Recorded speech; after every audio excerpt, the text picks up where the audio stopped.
어제 정부가 수능시험 초고난도 문항을 배제해서 사교육을 줄이고 공교육을 정상화하겠다는 사교육 경감 대책을 발표를 했죠. 하지만 수능 초고난도 문항 배제 방침을 둘러싼 논란이 계속되고 있습니다. 어제 현직 교사와 함께 얘기를 나눠봤는데 오늘은 학부모 단체에서는 어떻게 평가를 하고 있는지 분위기는 어떤지 부산 학부모연대 강진희 대표 저희 스튜디오에 모셨습니다. 예, 어서 오십시오. 반갑습니다. 네, 반갑습니다. 자, 지금 실례지만 혹시 아이가 어떻게 되시는지요, 자녀가? 네, 대학교 1학년하고 고등학교 1학년 있습니다. 아, 그러면 작년에는 이제 고3 어머니셨고. 네, 수험생 엄마였죠. 그러셨군요. 네. 지금 정부가 이 초고난도 문항 배제 방침을 정한 이후에 어제 사교육 경감 대책 발표했고요. 역시나 가장 논란이 되는 부분은 킬러 문항 삭제, 바로 이것이거든요. 네네. 설령 이렇게 가는 것이 방향이 맞다라고 생각을 하더라도 왜 이 시점이었냐. 예, 그 발표 시점과 방식에 대한 부분은 좀 아쉽다는 평가들이 많습니다. 좀 어떻게 좀 보고 계십니까? 네, 수능을 5달밖에 앞둔 지금 수험생들이 얼마나 예민한 시기인지는 예. 좀 많은 국민들이 다 알고 있잖아요. 근데 이 정제되지 않은 수능 관련 메시지, 그것도 대통령이 갑자기 이렇게 발언을 할 때 네. 미치는 파장이 엄청난데, 예, 수시로 가든 사실은 수능을 준비하든지 간에 학교 현장이 많이 어수선하고 불안할 그럴 거라 것 생각이 같아요. 듭니다. 예, 그렇군요. 아니 사실은 저 학부모들도 그렇고 학생들 집에 있는 네. 아드님도 고1 학생도 예. 예, 그럴 테고 아이들 얘기는 좀 들어보셨나요? 주변에 들리는 소리가. 사실 이제 작년에 제가 이제 수험생 엄마였고 지금은 이제 고1이라서 네. 그다지 크게 전 체감을 하지 못하고 있고요. 네네네. 예, 이제 일단 언론을 통해서 뭐 저 많이 듣고 예. 있는데 부산은 사실 수시로 거의 대학을 가거든요. 그래서 이렇게 언론이 이야기하는 만큼 뭐 수능의 킬러 문화에 관련해서는 네네. 그다지 이렇게 큰 영향을 받고 있지는 않은데 예, 제가 예. 봤을 때는 이제 일부 네. 좀 이렇게 상위권들이 사실 이제 많이 거기에 아마 관여가 돼 있으니까 또 그렇겠죠. 언론이 더 크게 떠들고 있지 않을까 정답률이 싶습니다. 가장 낮은 문항들 그리고 네네. 가장 어려운 문항들이다 보니까 사실은 이제 학생 학력 수준에 따라서 희비가 네네, 엇갈리는 부분도 네네. 분명히 있지 않을까라는 생각이 들거든요. 그렇다면은 저 어제 사교육 경감대책 발표 정부 내용 좀 살펴보셨는지 이건 어떻게 좀 보십니까? 네, 살펴봤는데 크게 지금까지 얘기한 것과 다를 바가 없더라고요. 아, 그래요? 예, 다를 바가 없고 뭐 공교육 과정 중심의 공정한 수능을 점진적 단계적으로 확실히 실현하겠다고 하는데 뭐 공정 수능 평가 자문위원회, 예. 공정 수능 출제 점검위원회를 신설한다고 했어요. 근데 교육과정 평가원도 이미 예. 이런 공정성을 확보하기 위한 장치가 마련되어 있다고 생각하고요. 네네. 또 이제 수능을 자격 고사화하거나 절대 평가 같은 근본적인 대책이 없을 시에는 예.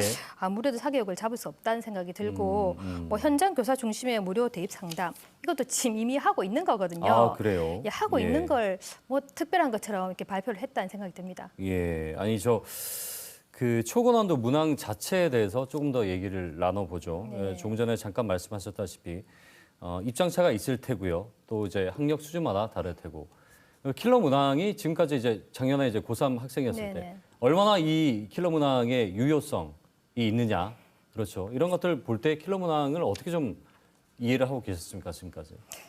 저희 아이가 이제 일반 인문계고를 나왔거든요. 네. 예, 그러니까 수시로 또 대학을 진학을 했습니다. 그래서 사실 킬러 문항에 대해서는 그다지 관심이 저도 없었고요. 예, 그러니까 아마 예. 중위권 친구들도 킬러 문제에 대해서는 생각을 하지 않고 있을 것 같아요. 그래요? 근데 실제로 서울 16개 대학만 40%까지 수능 위주 정시로 학생을 선발할 수 있고 나머지 대학은 거의 수시로 가거든요. 예. 그러니까 전국 고교생의 80% 이상이 수시로 대학을 가는데 예. 결국 수능으로 대학 간 학생은 재수생, 예. 특목고, 자사고, 외고, 서울의 강남에 몇 개 고등학교 학생들이 절대 다수일 거예요. 네. 킬러 문항은 이 학생들에게는 아주 이제 예민하고 예. 이런 문제이기 때문에 상위권 소수 학생들에게는 매우 민감한 문제라 생각이 듭니다. 아주 최상위권 기준으로 봤을 때 킬러 문항으로 사실 네, 이제 네. 성패가 갈리는 부분도 있을 텐데 그렇죠. 예. 그것만을 열심히 또 파오고 공부를 해왔던 학생들 입장에서는 당혹스러운 건 사실인 예, 그렇겠죠. 테고요. 예. 또 중위권 학생들은 어쩌면 이 문제보다 오히려 이제 좀 더 정답률이 높더라도 방심하지 않고 틀리지 않는 것이 더 네, 중요하니까 아마 거기서 좀 입장차가 생길 네. 것 같네요.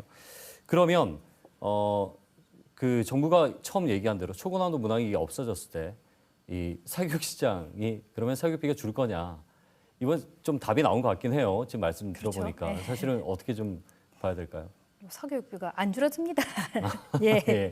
예, 입시 경쟁 구도가 변하지 않는 한 킬러 문항 예. 이런 말은 사라져도 여기 또 준하는 준킬러 문항 또 나오고 있더라고요. 예. 그리고 사교육에 또 의존을 계속할 거고 학원가는 이미 벌써 준킬러 문항 대책반이 가동되고 있다고 하더라고요. 설명회 그래요. 열리고 있고 예. 엄청 빠릅니다. 네네. 변별력을 유지한 채 킬러 문항을 없애겠다. 이건 정말 이율 배반이라는 생각이 들고요. 그래요. 예. 킬러 문항이 변별력 때문에 만들어졌거든요. 네. 근데 치열한 줄세우기 경쟁 방식의 대입 제도를 근본적으로 개선하지 않는 한 네. 사교육은 어떤 식으로든 입시 불안을 이렇게 먹이 삼아 생명 유지할 거라 생각이 듭니다. 사설학원 정말 빠르네요. 아까 또 네. 준킬러 문항을 그러니까 이거 틀리지 말고 여기서 지금 상황에서 더 수능을 잘 볼 수 있는 방법. 네, 그러니까 그렇죠. 킬러 문항을 잡기 위한 어떤 그 소수 정예방이나 여러 가지가 있었다면 그 자리에 무언가가 다시 그렇죠. 예. 자리한다는 거죠. 이건 어쩌면 필연적으로 따라오는 거라는 시선이네요. 그렇기 네. 때문에 근본적인 게 안 된다는 거고요. 네. 근데 저 아까도 얘기했지만 그 정부가 이 공교육을 강화하겠다 발표하면서 외고나 자사고 이건 또 존치하겠다는 입장을 밝혔어요. 네네. 여기선 모순이라고 좀 봐야 되지 않을까요? 네, 어떻습니까? 모순이 엄청난 모순이죠 이거는. 이번에 발표에서 진짜 황당한 거는 이 와중에 교육부가 사교육의 핵심 원인 중에 하나인 네. 자사고, 외고, 국제고 등 특목고를 유지한다고 한 것인데요. 예. 이게 원래는 뭐 다양한 교육을 하겠다 이런 취지와는 달리 지금은 대입에 유리한 통로로 작용을 하고 있거든요. 특목고에 진학하려면 초등학교부터 사교육에 매달려야 하는 게 또 현실이고 그래서 사실 지난 정부 때 2025년도 특목고를 일반고로 일괄 전환하기로 했는데 네. 이게 다시 뒤집어지지 않았습니까? 그렇죠. 그래서 사실 지금 일반고는 잠자는 교실이 늘어나면서 점점 항폐화되고 있어요. 그래요. 일반고를 살리기 위해서는 혁신학교라든지 이런 좋은 정책으로 그나마 성과가 보이고 있었는데 이 정부와 부산교육청은 또 그런 것도 줄이려고 하고 있고 네. 공교육이 망하는 걸 재촉하고 있다 생각합니다. 공교육 경쟁력 강화, 공교육을 결국은 정상화하지 않고서는 그것이 가장 본질이 돼야 되겠죠. 네네. 교육은 100년 대계다라고 네. 우리가 생각을 할 때 어떤 부분이 지금 좀 바뀌어야 된다고 보시는지요? 사교육을 없애고 공교육을 강화를 하려면 경쟁 중심의 교육, 학벌주의, 임금차별, 성별 임금차별 등의 국가적인 종합 대책이 나와야 됩니다. 근본적인 고민이 없이 지금 같은 미봉책으로는 공교육이 정상화되지 않을 것 같고요. 그래서 공교육의 경쟁력을 강화하려면 공교육을 정상화시켜야 되겠죠. 지금 비정상이니까. 그러면 일단 중고교의 평가를 상대평가에서 절대평가로 사실 바꾸는 게 맞다는 생각이 들고 남들보다 잘해야 높은 등급을 받는 이런 교육 체계잖아요, 지금. 특성상 아이들이 무한 경쟁에 놓일 수밖에 없고 상위권에 있는 애들도 불안하거든요, 또. 그래서 엄청나게 스트레스를 받고 사교육에 의존을 하고 있고요. 두 번째로는 아까 말씀드렸던 일반고 중심의 지원이 좀 있어야 되겠다. 코로나 팬데믹 시기에도 과학고와 특목고는 정상 수업을 했거든요. 아, 그래요? 저희 일반고 학생들은 엄청난 혼란 속에서 집에서 인터넷으로 강의를 들었단 말이죠. 그죠?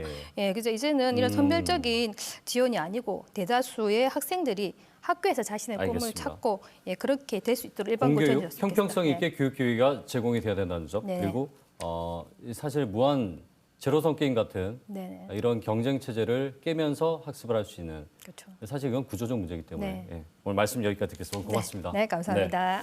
부산학부모연대 강진희 대표와 함께 얘기 나눠봤습니다.